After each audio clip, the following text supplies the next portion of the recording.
तू ही तो जन्नत मेरी तू ही मेरा जुनून। দীর্ঘ সময় ধরে বলিউড ইন্ডাস্ট্রি রাজ করছেন শাহরুখ খান।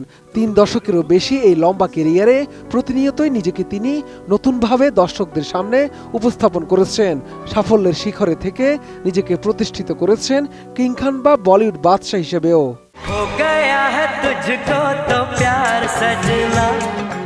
দিলওয়ালে দুলহানিয়া লে যায়েঙ্গে থেকে শুরু করে সাম্প্রতিক ব্লকবাস্টার জওয়ান, সবখানেই তার জাদু অটুট। 60 বছর বয়সেও রোমান্টিক কিংবা অ্যাকশন সিনেমা, এ যেন অনবদ্য শাহরুখ খান। তার অধিকাংশ সিনেমাই ব্যবসা সফল। সবশেষ 2023 সালে 3টি সিনেমা দিয়ে দুর্দান্ত প্রত্যাবর্তন করেন এই অভিনেতা, যা তার ক্যারিয়ারের সবচেয়ে সফল একটি বছর ছিল। কমেডি ড্রামা ডাঙ্কিতে শাহরুখ যেমন ভিন্ন অবতারে হাজির হন, তেমনি পাঠান ও জওয়ানে তার অ্যাকশন মুগ্ধ করেছে দর্শকদের।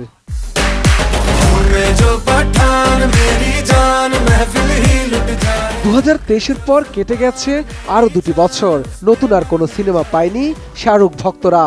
এর মধ্যে অনেক দিন ধরেই আলোচনায় বলিউড বাদশার আসন্ন সিনেমা কিং। তবে কবে আসবে সিনেমাটি, এই প্রতীক্ষায় দর্শকরা।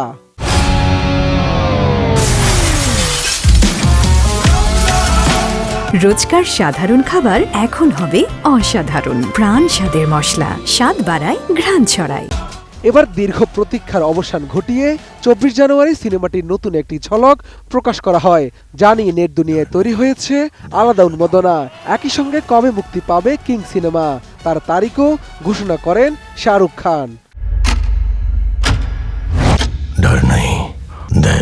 প্রকাশিত ঝলকে দেখা যায় তুষারবৃত পাহাড়ের উপর রক্তাক্ত লুকে এক বিধ্বংসী অবতারে দেখা গেছে শাহরুখকে। সেখানে তাকে গর্জন করে বলতে শোনা যায়, গর্জনের সময় এসে গেছে। পাশাপাশি সিনেমার এই টিজারে লেখা, বছরের শেষটা হোক মনে ভয় নিয়ে। এছাড়াও ভিডিওতে শাহরুখের লার্জার দ্যান লাইফ ইমেজের প্রতিফলন দেখা গেছে, যা নিয়ে সামাজিক যোগাযোগ মাধ্যমে দর্শকদের মাঝে ব্যাপক আলোচনা দেখা যাচ্ছে।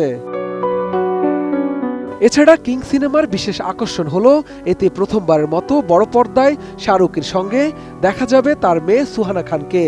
একই সাথে খলনায়কের চরিত্রে অভিষেক বচ্চন এবং শাহরুখের বিপরীতে দীপিকা পাডুকোন অভিনয় করছেন বলে জানা গেছে। কিং পরিচালনা করছেন সিদ্ধার্থ আনন্দ, যিনি এর আগে শাহরুখের পাঠান দিয়ে বক্স অফিসে রেকর্ড গড়েছিলেন। সব ঠিক থাকলে 2026 সালের বড়দিন উপলক্ষে আগামী 24 ডিসেম্বর মুক্তি পেতে যাচ্ছে শাহরুখ খানের বহুল প্রতীক্ষিত এই সিনেমাটি। শাহাদাত রিফাত, ATN নিউজ, ঢাকা।